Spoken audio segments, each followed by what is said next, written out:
Hey guys, I'm Stephanie and this is Steph's Stove, and today we're going to take some leftover ham on the bone from our Christmas ham that's been in the freezer, and I'm going to repurpose that into some amazing ham bone soup. And it's one of our family's favorites, and we look forward to it every year, having it after the holidays. So it's soup season, it's getting cold, so let me show you how to make this wonderful ham bone soup. Here we go. All right, to start our soup, I've got a large stock pot here, and I pulled out of the refrigerator. I went ahead and froze the rest of my Christmas ham on the bone. I got it out and have it defrosted. Let me just open this up. We're just going to plop it into the pot. Now, we've got lots of ham on there still, so we need to cook this off until it is all tender. So I'm going to add some tomatoes to it, and here I've already measured them out. It'll be 8 cups of petite diced tomatoes, and this consisted of 2 of the 28-ounce cans and 1 of the 14.5-ounce cans. Now, if you can't find the big cans, you can just use 5 of these. Will work fine. Or 8 cups if you're using maybe tomatoes that you have put up yourself. You'll need about 8 cups. All right, after we've got that in there, you do want to kind of work this around. It does need to be just enough to cover the bottom. And then to it, I'm going to add half of a can of water to it, just to fill the water line up a little bit. Now we are going to put this in here. I'm going to stir just to incorporate everything so I don't have any clumps in there. And then I'm going to cook this on medium heat for at least 30 to 40 minutes until the meat becomes more tender, and I can pull it out and get all of that wonderful ham off of the bone. So I'll see you back in about 30 to 40 minutes. Alrighty, this has been cooking for about 35 minutes, and you can see the big chunk of my ham has fallen off, which is exactly what we want. We want all that good flavor, and you can see all of that ham flavor kind of in the fat coming around the tomatoes, just getting together, and delish. Look at that big chunk of meat that fell off. All right, so I'm going to take the ham out at this point, and I'm going to come in. Let's see if I can get it under here. I'm going to take the bone out. Get it out very carefully. And then I'm going to come in just a minute after this cools, and I'm going to go back and I'm going to try to pull as much meat off the bone as possible so we can put it back in our soup. Okay, perfect, perfect, perfect. Now, the next thing we're going to add, we're going to do these in layers in kind of in the amount of time that it takes to cook.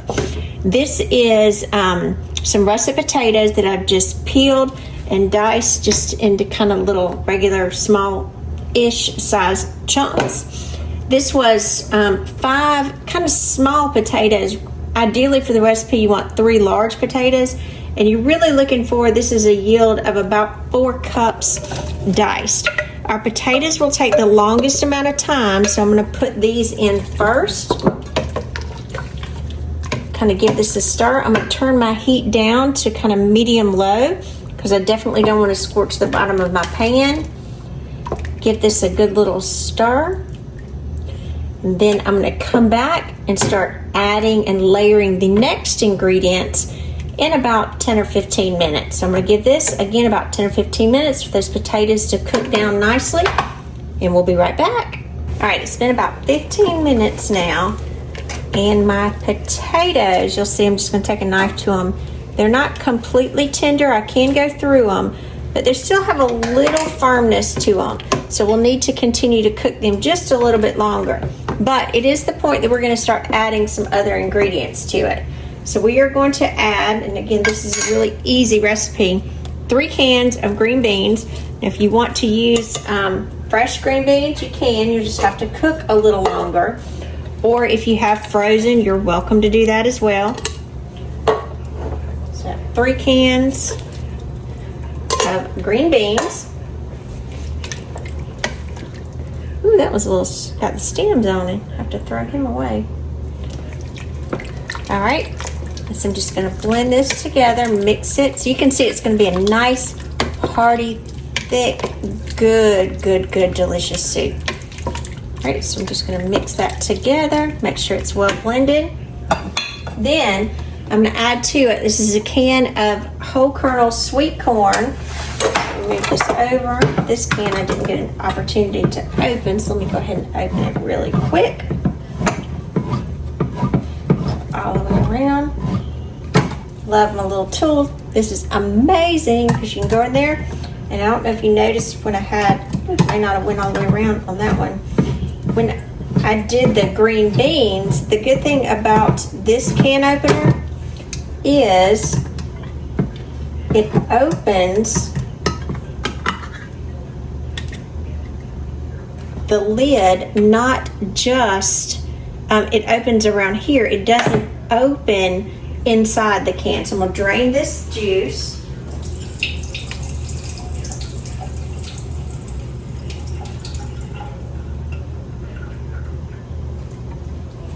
All right, because I do not want the juice there.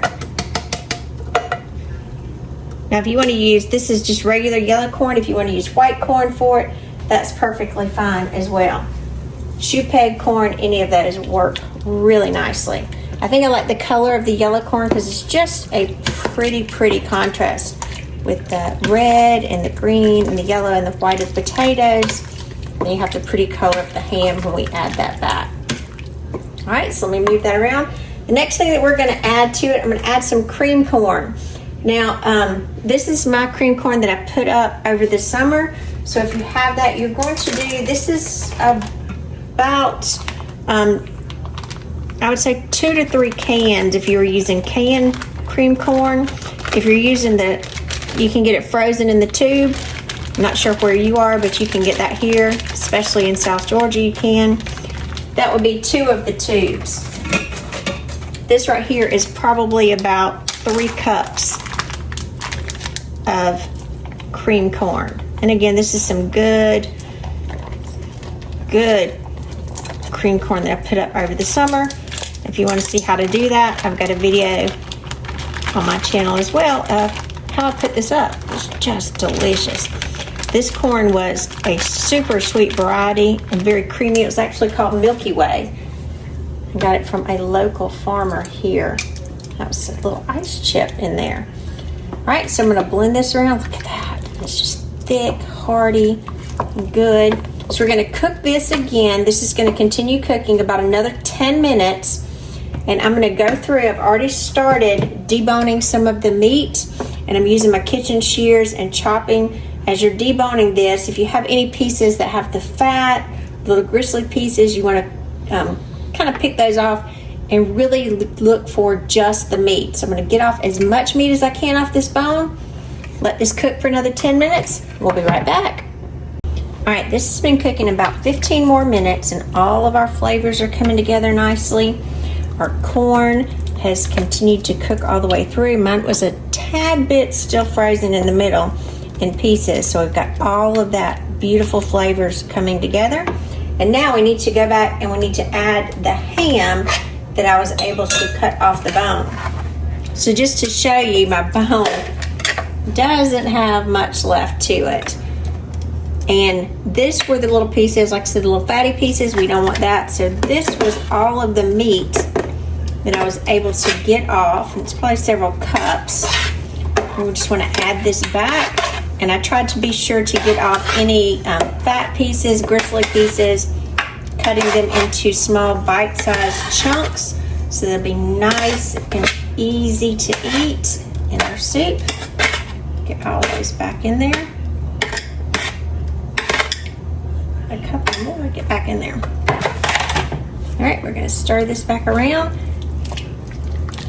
Get everything together.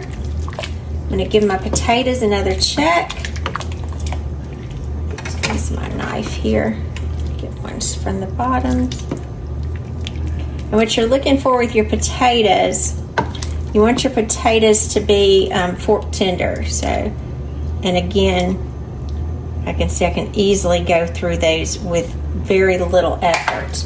That's exactly what we're looking for. We hadn't added any seasonings to this point. The soup really doesn't need any. You may, by personal preference, I would taste it. You may want to add a little salt and pepper according to your personal taste buds. However, because we're using canned corn and canned green beans that has salt in it already, our ham had some salt in it because ham is just naturally salty. So we're just going to give this about 10 minutes. Let all that ham kind of flavor all the way through. Let everything have a chance to get to know each other again. And it'll be time to eat. So I'm going to give this about 10 minutes on low heat, and then we'll be right back to taste. I'm Stephanie, and this has been Steph's Stove, where today we made this delicious, look at this, ham bone soup with the ham and the ham bone left over from the holidays. So you can see all of those beautiful vegetables in there, the corn, the green beans, the potatoes, very hearty, and that big chunk of ham. Just delicious. It's still super hot. It's been cooling for a few minutes, but going in.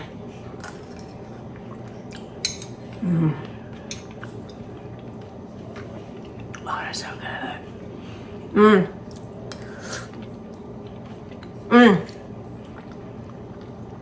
Oh, that's so good. You don't really need to add any salt or anything to it because, again, the ham's already salty. But if you like salt, add a little extra. It's your soup. Do it the way you like. And this is so delicious. When my husband came in today and I was cooking it, he said, the house smells like ham bone soup. He was so excited. And on a side note, a friend of mine even texted me Christmas, later in the afternoon on Christmas Day, with a picture of a ham bone and said, "We're coming home," she said, "but I've got to go out of town again." She said, "If I freeze this ham bone, will you make me some ham bone soup?" So I told her absolutely. So as soon as she comes back, I'll be making her some ham bone soup with that as well. And I guarantee you, once you try this, it'll be a favorite of your families as well. Now, my ham was a smoked ham that after Christmas, I put in the refrigerator, wrapped it. If you're going to not use it immediately, go ahead and freeze it and pull it out later. I would not suggest that you use a honey ham or one that is very sweet, because your soup will end up very sweet as well. If it is sweet, or if you have a glaze on it, you may want to rinse that off, because again, you want that smoky flavor to it, not necessarily the sweet. If you have one, you can use it, but again, your soup will end up sweet as well. But it's a personal preference, and the choice is always yours. So I do hope you enjoy this wonderful recipe. My Aunt Patsy came up with this, gosh, when I was a teenager. I can remember having it at her house, and it was just delicious, and I think of her every year when I enjoy it as well. So from my family to yours, I do hope you try this and enjoy this. Give us a thumbs up. Click that subscribe button for more great content like this. And remember, Steph's Stove, we're making memories one dish at a time. Thanks for watching, guys. Have a great day.